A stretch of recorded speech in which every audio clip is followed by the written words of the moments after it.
First of all, thank you very much for making that film. And thank you very much, Larry, for giving a lovely welcome and giving us context.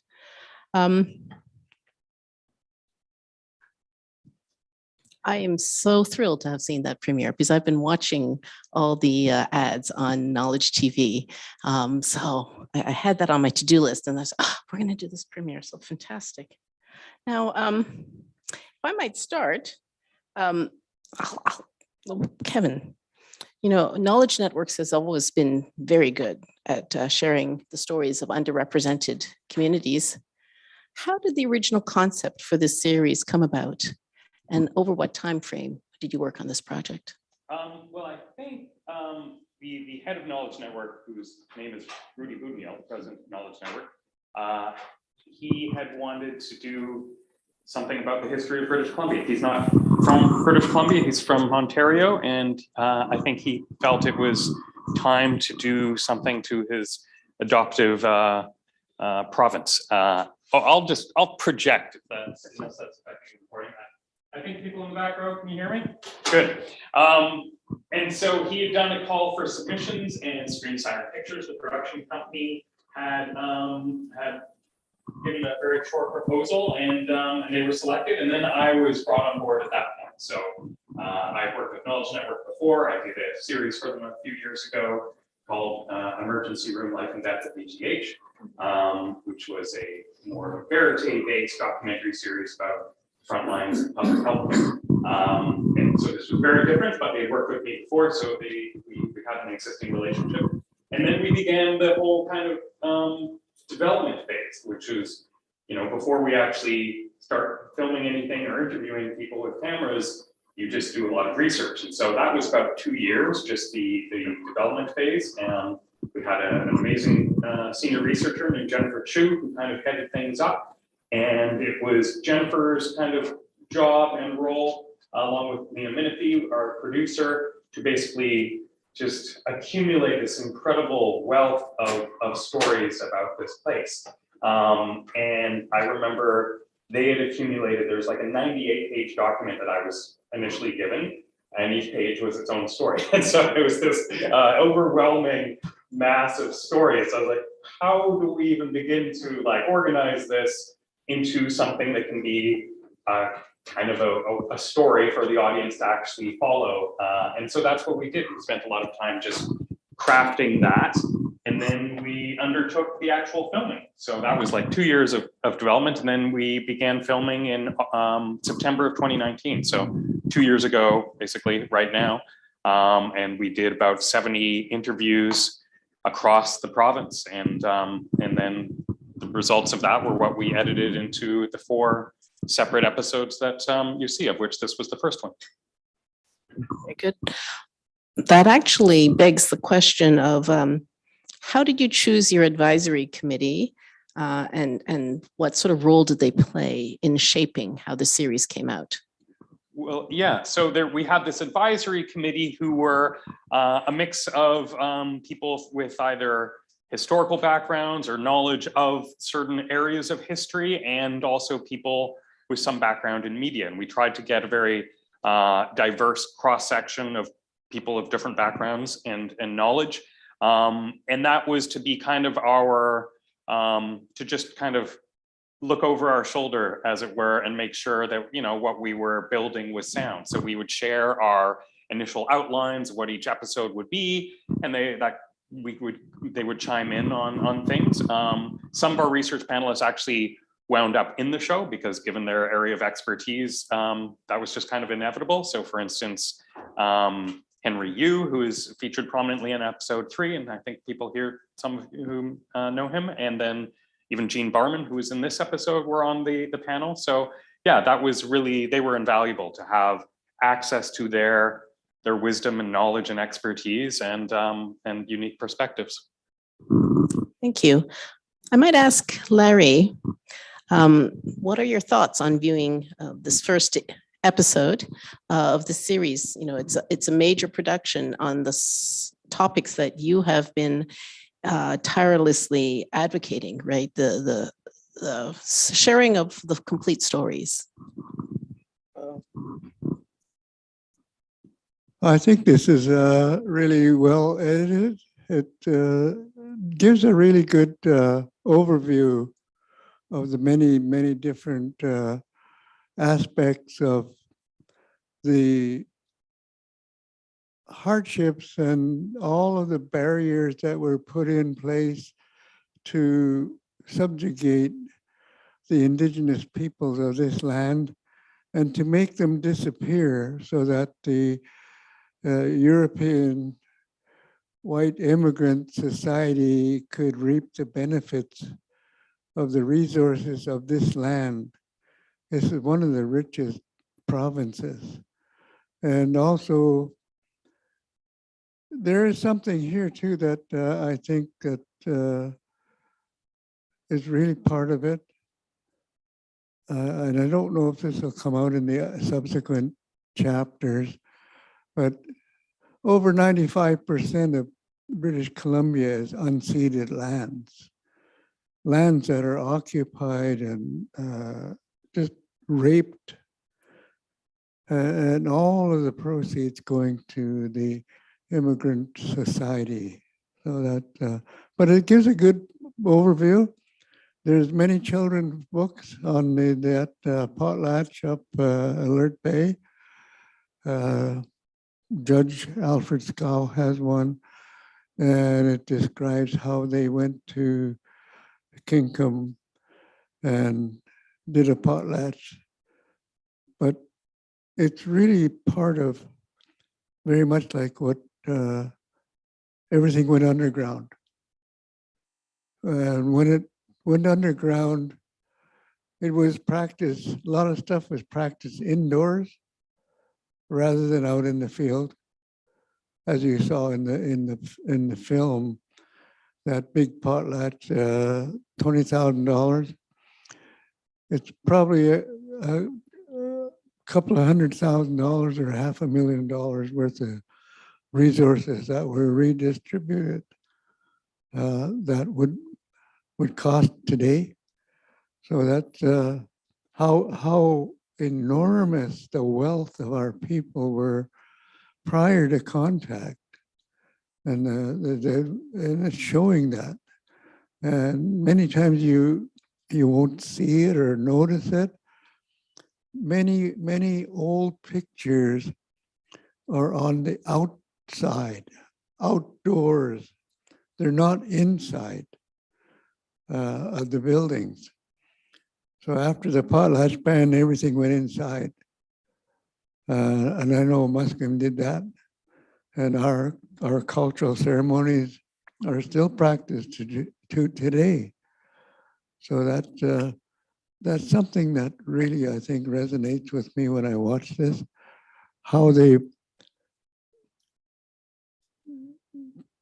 tried to assimilate our people in less than one generation, and that and how they did it so brutally. And I think it's a good story in how they brought that out. But that's what I think of what I saw tonight, and it's well done in bringing out all of the issues. They're not quite all there, but there's 3 more episodes. So the hardships that Indigenous people had to endure, not only the Indigenous peoples, but all the other people of color have to endure in Canada to survive. And I just wanted to say something else here. Canada is one of the finest places in the world to live. And it's world renowned for that. But I, as an Indigenous Chinese person, would say Canada is one of the most wonderful places to live in, as long as you're not Indigenous or Chinese or a person of color. And I know a lot of people take umbrage to that, but that is a fact. And this is very, very factual. So that it's laying the cards on the table so that you can see the whole picture. And if you have a good critical, analytical mind, it'll answer a lot of questions about human behavior. And that human behavior can be modified exactly the way it was told tonight. All the different things that were done.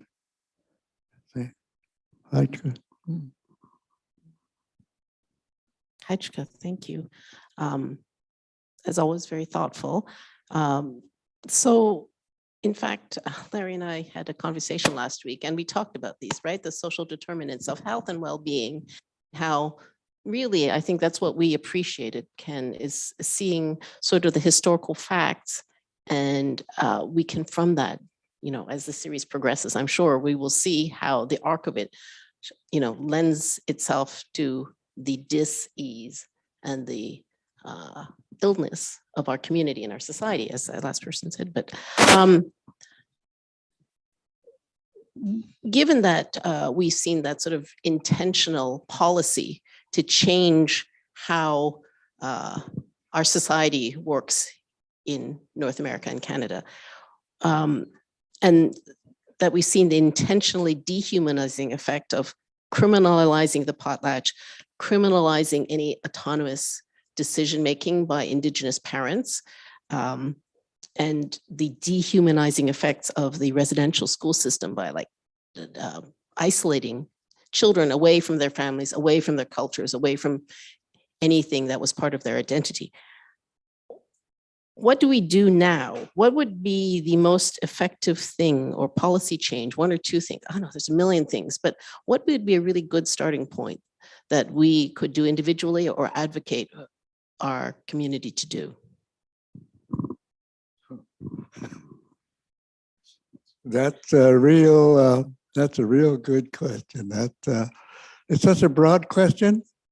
It's really challenging, but I know that if you can't create relationships and you can't tell the truth to the kids that are in K to 12, then nothing's going to happen. I think one of the first things is to have all of this in the school curriculum. I know when I was in school, I learned all about British history, and it's still in my head. You know, because many, many people have asked me, how do you know about what you know about? I learned that in grade school and learning about Britain, how Britannia rules the waves and the sun never sets on the British Empire. And that's an attestation of the assimilation mindset, worldview of the British European person, that it can subjugate the whole world. And that's something that we need to be able to deconstruct to the point where we understand what assimilation is. It's a crime against humanity. Assimilation, chemical tests, eugenics, starvation. A lot of this was practiced after the Second World War here in Canada in the residential schools. So how do we undo that? We need to recognize the post-traumatic stress disorder created by all of these acts of denial. Many of us have endured less than 2 years of confinement, lack of social engagement, disconnect from our families, unable to cross the border in any direction. Just think about those children in the Indian residential school. Just think about the reserve policies and the trauma that the mothers and grandmothers and great-grandmothers felt when those kids were kidnapped. My cousins were that. They went. And the majority of them are dead now, and they're all younger than me. So the trauma that we experienced in COVID is only a year and a half. And the average child in residential school is 10 years. So think of all of that trauma that we have to kind of undo in our mindset, in our worldview of superiority and our preconceived notions developed by the Canadian government, that Indigenous peoples are not participatory, don't have the brains to learn theoretical things that are in the textbook, that Indigenous peoples have the intelligence to be engineers. They built all of these houses, these huge houses that engineering people can't figure out to this day. They were marine engineers. They designed these canoes that went ocean-going canoes. They were herbalists, ethnobotanists, and thousands of years of research denied by the Canadian government. All of these systematic research processes without books, without a way of printing letters. That knowledge was passed down from generation to generation. Just think about how enormous the Indigenous memory is. Carries this information for generations and pass it on from generation to generation. The enormous capacity for remembering things, which also helps you many, many times as an active brain, that you do not end up a patient with Alzheimer's or dementia. So that's something that I think that's really, really important to think about, that these things, the trauma of all of these denials are no different, well, they're greater than the denials that we had to live through in the last year and a half. And the scientific, the doctors, the psychologists, the physiotherapists, it's all over the media. What are we going to do with a post-traumatic stress disorder that our population has endured? They were only confined, they were not abused. They were not starved. They were not denied their capacity to pray at home.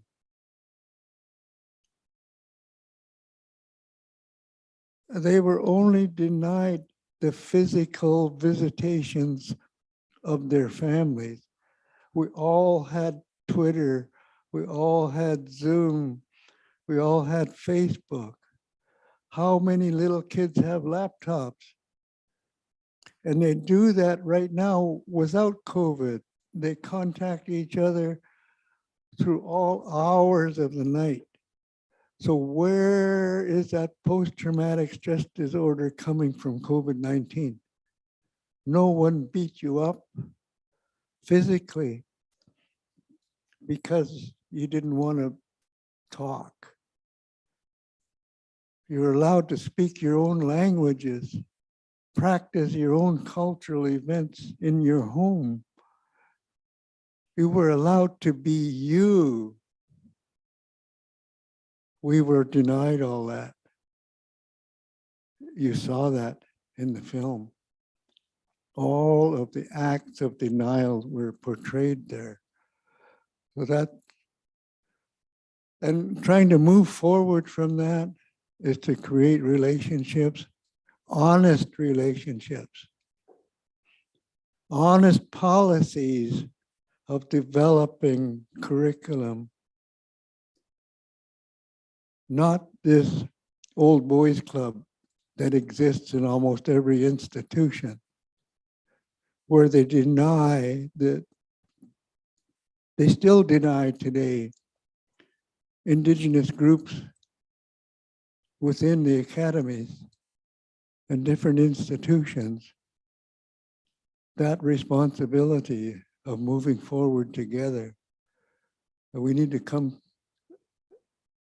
to divest ourselves of our worldview of other people. We are all the same. We all have children. We all have grandchildren. We all have dreams. We all have our own languages. We did not willingly give up our languages. Immigrants do that. They willingly give up their identity. They willingly give up their language. They willingly give up their communities. They willingly walk away from their lands because I think they got nothing in their homeland. They come for a better life, and you're allowed to be you. Allow the Indigenous person to be an Indigenous person. Recognize them. Promote them. We are here over 10,000 years, 14,000 years, maybe longer than that. We were not stupid, lazy people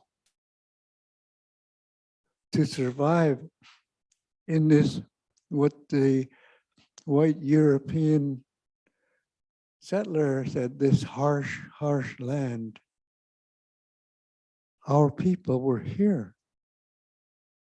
So there's some intelligence that someone is not talking about, and that's Canada. Canada became Canada because of the Indigenous allies in the wars in the East Coast all through that time. Otherwise, it would be America over there also, just like over here. And our people were moved around, arbitrarily moved around from one part of a province to another because, oh, you're people of the land. You can survive. You know how to do that.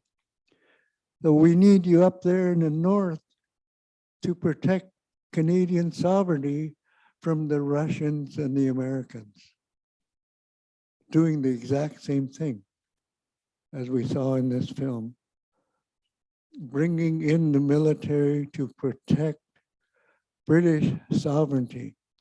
The British assimilator, protect the British assimilators' boundaries, their sovereignty. And if we can't undo that, Britannia rules the waves. The British Empire, the sun can never set upon it. They are assimilators. Crime against humanity. The Nazi Germans, after the Second World War, they were imprisoned for that. They were hung for that. They were shot to death for that. They were euthanized for that. and some spend the rest of their lives in prison for what Canada is doing the exact same thing. And to be able to say, where do we start for reconciliation? The Indigenous people have nothing to reconcile. Canada has the entire thing to reconcile. And Canada is sitting in this room. How do we move together? We need to get to know each other, make relationships, recognize each other, be respectful to each other. And if we can't do that, we have neighborhood houses, different associations here in the city of Vancouver have Indigenous students in this institution at Simon Fraser and in all of their campuses. And that's the need is to recognize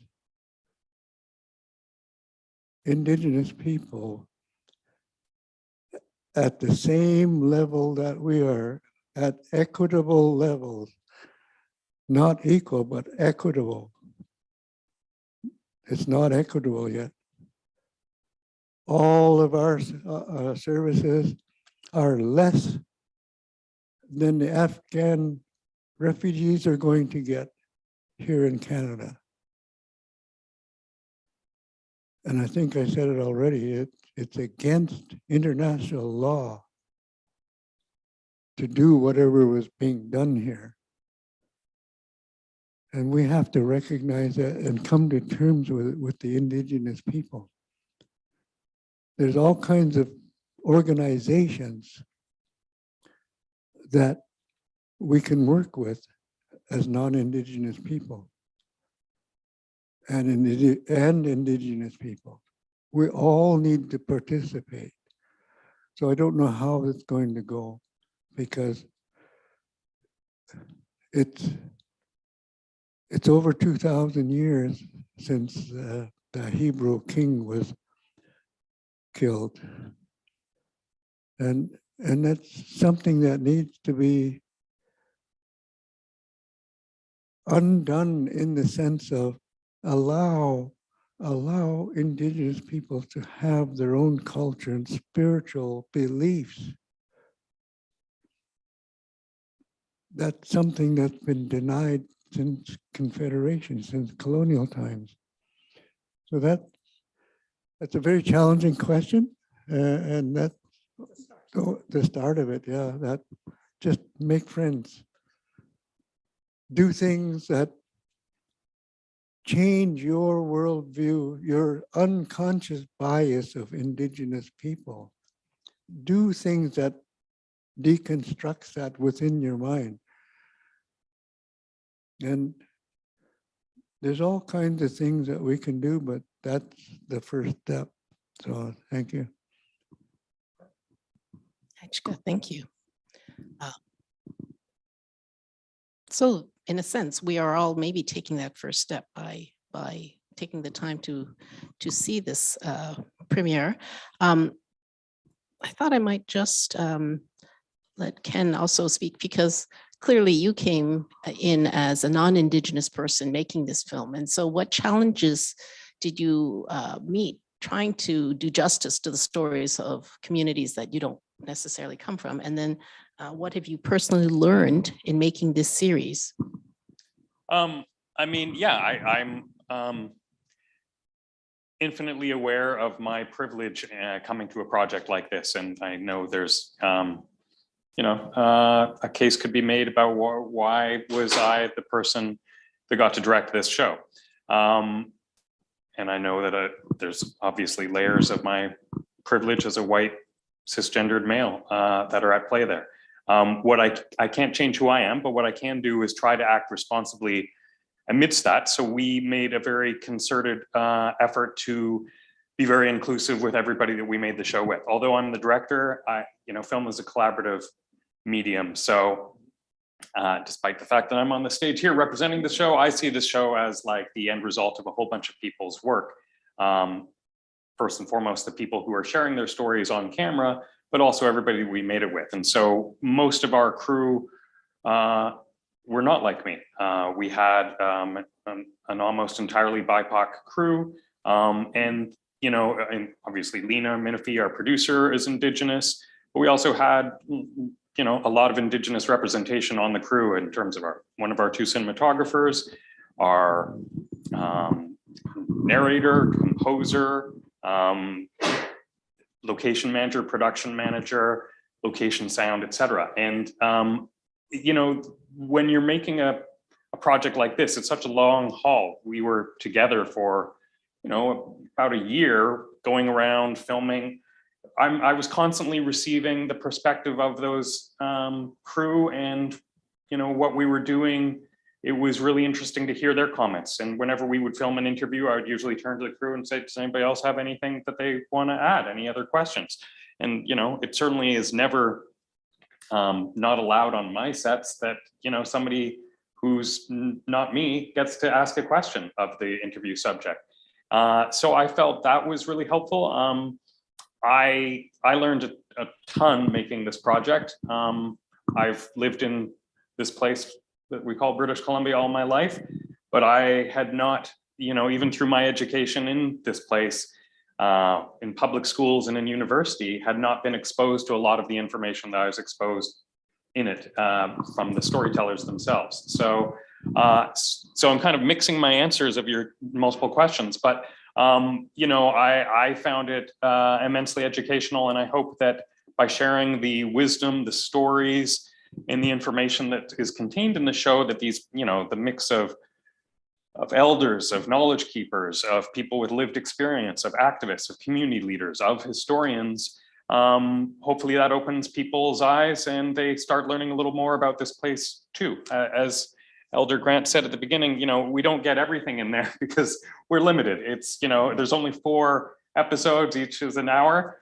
and there's only so much you can do with 4 hours. It's a pretty good canvas, but it's not a humongous canvas to fill in terms of all the things that people should know about. So hopefully it's a kind of a gateway for people that they'll watch the show and go, I didn't know about that. And then hopefully will undertake their own further learning. That's the most that I can hope for. And yeah, so I think that, I hope that answers some of your questions. No, I think that was very, very helpful, because it's also, as I listened to your story of how you're making this, it sounded like you had a little bit of a sort of United Nations. And did that help in a sense, you know, having that diversity of views? Do you think that actually made the project stronger, because then you could test or argue, well, have you seen it this way or that way? It's inseparably fused with the end result of the show. This show would not be what it is were it not for the people behind the scenes making it. I feel very, very strongly about that. You know, first of all, we had incredible access. As you can see in episode 1, we are filming in a lot of privileged locations, sacred sites, sacred spaces. We're in longhouses, we're in pit houses, we're in residential school. And we wouldn't have had that access were it not for Lena Minifee's incredible outreach to Indigenous communities. And she being Indigenous, I think that helped. But also it made a real difference when we'd show up in these communities with our crew, and that they would see, you know, and that's not just Indigenous communities, but other, you know, in the subsequent episodes, we talk about Chinese Canadian history, Japanese Canadian history, South Asian history, Black Canadian history.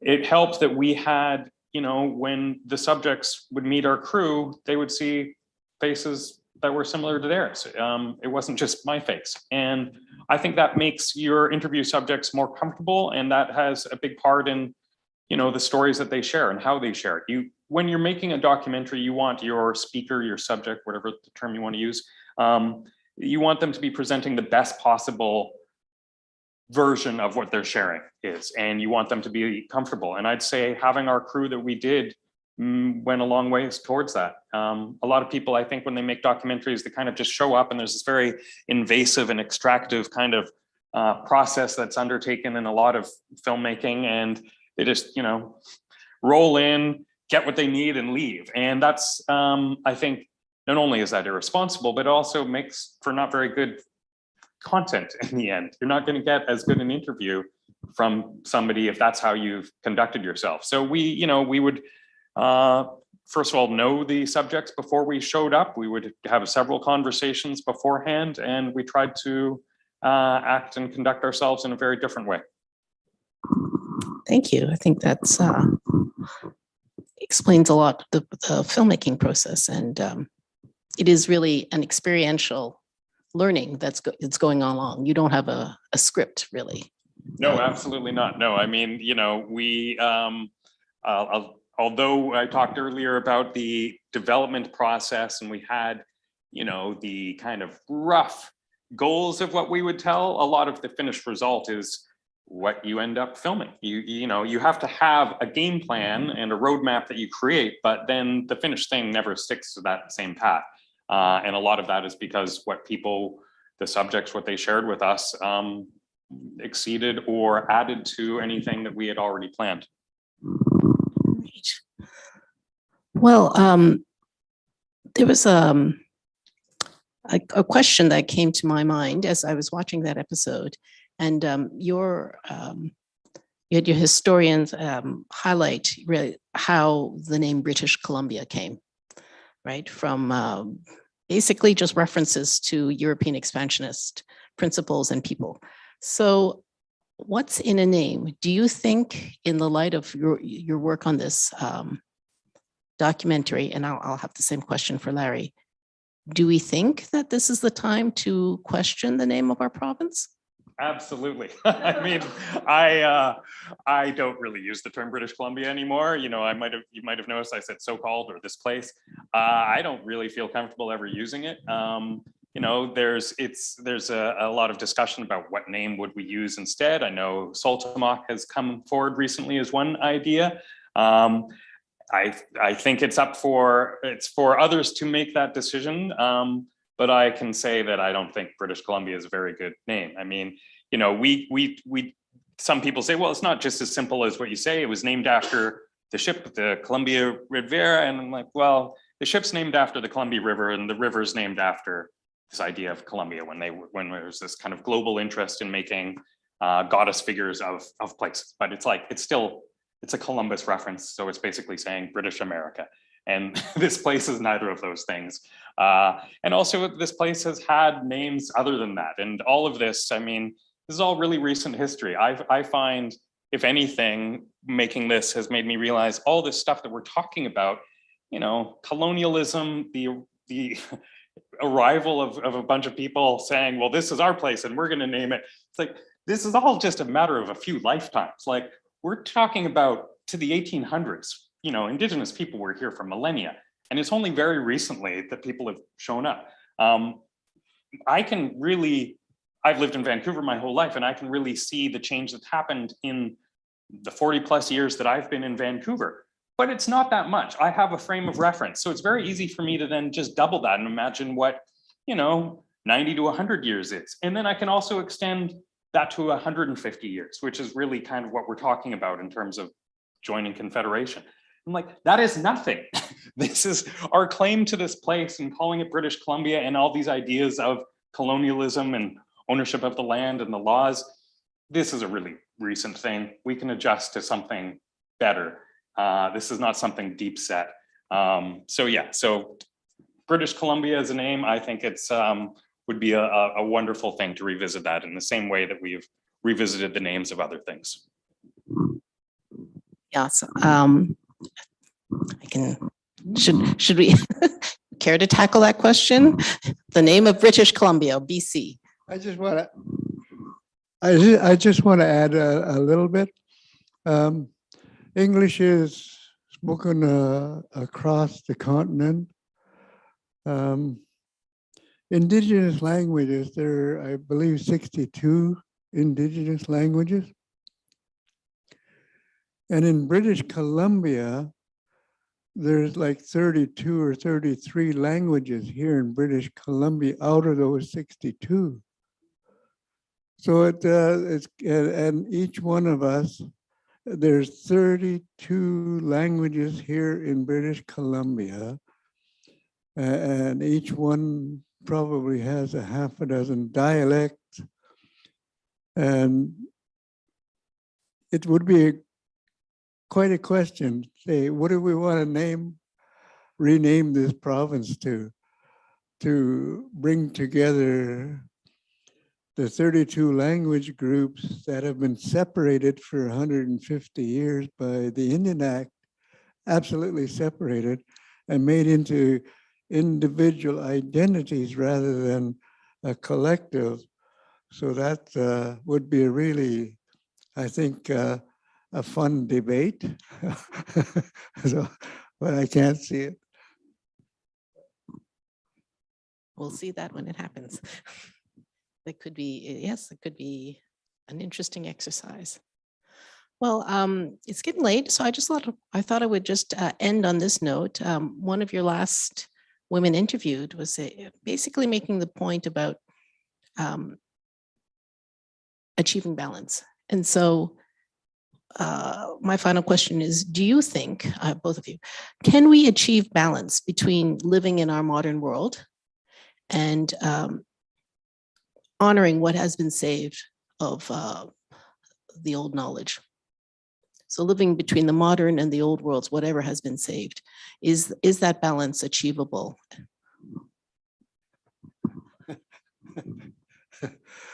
I think it is achievable to be able to live in a contemporary world and in the old worldview. As long as we can keep the old worldview the way closer to the way it was, rather than introducing colonial attitudes, Christian attitudes. Christianity played a huge part in a lot of our thinking, and it's and it really used to drive me crazy, thinking, why do our people go to church? Why do the Inuit go and praise God when the Christian orders really did a lot of damage to our people? And it's taken me many years to finally sink in. My mother was my primary caregiver. So I learned, majority of my learning is Musqueam, old world view. And the primary caregiver of all of those children in the residential school was the Christian order running it. So our people run around with a lot of Christian attitude. And I know a lot of churchgoers will take umbrage with that remark. They are walking around with all of the abuses that were taught to them by the supreme powers of their lives, their primary caregiver. The nuns, the priests, the lay brothers, the lay sisters, all of their worldview and their brutality that they passed on to our ancestors are carried to them, and is passed on generation to generation. So our people are walking around as examples of Christian attitude. A lot of people won't believe that. But the primary caregiver is the principal mind former. And but I, as a child, grew up. Okay, I'm Chinese and Musqueam. Grew up with a lot of Chinese guys on the farms down there. Grew up with all the older people that were older than residential school age. We sang, we danced, we did spiritual things. We don't really pray as a group, but our people do now. Prayers were individual. Ceremony was, the spirituality was doing what the polar bears do on New Year's Day, bathing in the cold water every day. And that's something we didn't do it, but that's part of the old teachings. And I grew up with the old folks, the first wave of Cantonese people that came over, learned to live in their old ways. And I went to Strathcona School in the downtown east side. My kindergarten was in the Chinese Presbyterian Church that no longer exists there. And my high schooling was at Vancouver Technical High School. Living in the now and in the present as a tradesman, fully certified tradesman, and as a resident elder at the House of Learning at the University of British Columbia, an adjunct professor in the First Nations and Endangered Language Program, and a recognized elder of the community of Musqueam. So I have learned to live in three worlds. Loved to go to school because it had flush toilets and toilet paper that we didn't have. So I learned to live in all of that. And it's a real challenge to try and explain old stuff to younger people. And I think our mother had that same issue, because I know as a kid that went to Strathcona, said, "Mom, that's old stuff. That's old stuff. I don't want to hear it." But Mom never stopped. She just kept talking. But I believe that we can balance it, not totally into one or the other, but to recognize it. And I think it really comes to light in all our father's relations. Going back to China in 2013, to the modern old village of my grandfather and my father, to see our people in China living in two worlds. From the rural village that they come from to the factory life that they're moving into. And they're balancing that. So that I believe we can. But we need to respect each other in our differences and our sameness. Because if we can't do that, then we can't balance. Yeah. Thank you. Something to... I will just add, as you saw, each episode is kind of its own kind of container of a thematic idea. And this first one is change and resistance. And so we start with the arrival of people from elsewhere and see how the people who were here already ultimately kind of rise up and resist, as kind of embodied by Dan Cranmer's Defiant Potlatch. Episode 4, we talk about how this place is deeply connected to its natural resources, how this is obviously it makes this place a very rich in resources and abundant place, but also there's a connection to the fact this is kind of the place where we had the birthplace of the modern environmental movement. Those two things are kind of tied. And in that episode is where we talk a lot too about Indigenous knowledge of the resources. Elder Grant spoke earlier about how the complexity of Indigenous engineering when it comes to building incredibly complex and large structures and canoes. But also there's incredible complexity to Indigenous knowledge of resource extraction. It's not like there wasn't fishing or logging before settlers showed up here. Those things happened, but they were done very differently. And in that episode, episode 4, we talk about how the real kind of future of trying to establish a more sustainable way of how we harvest those resources is by blending Indigenous knowledge and wisdom with modern scientific knowledge.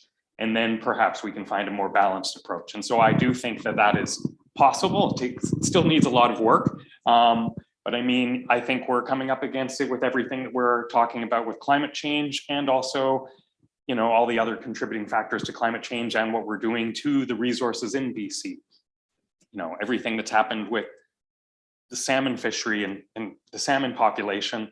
You know, a lot of Indigenous communities were harvesting salmon for a long time with incredible complexity of understanding of how to do that properly. And so hopefully, maybe industry can take a cue from that.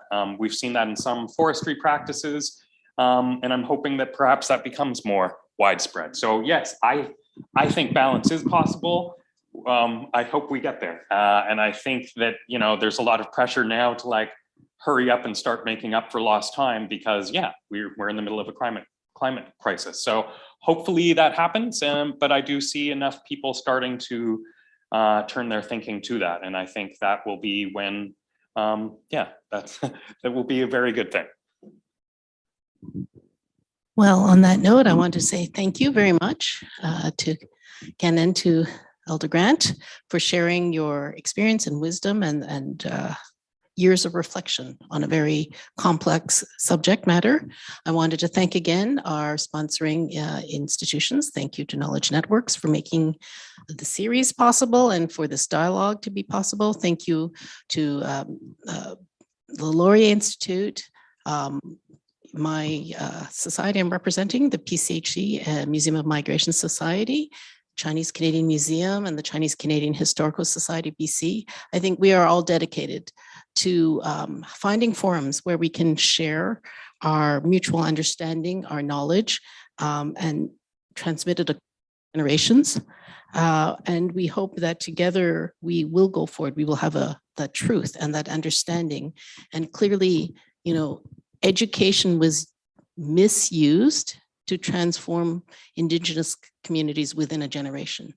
Well, maybe we can use education properly and transform it positively in a generation if we start with, you know, ourselves and our children and say, we have too much wisdom to lose. We don't have a moment to lose, and we need to work together and to learn together. So thank you so much for this forum.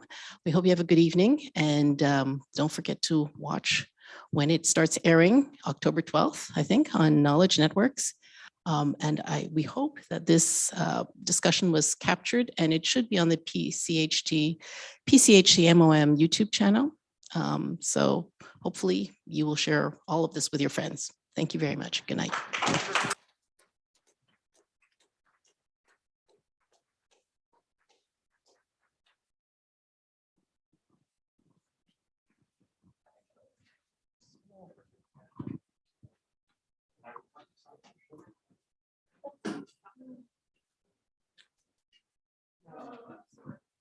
Well done, dear.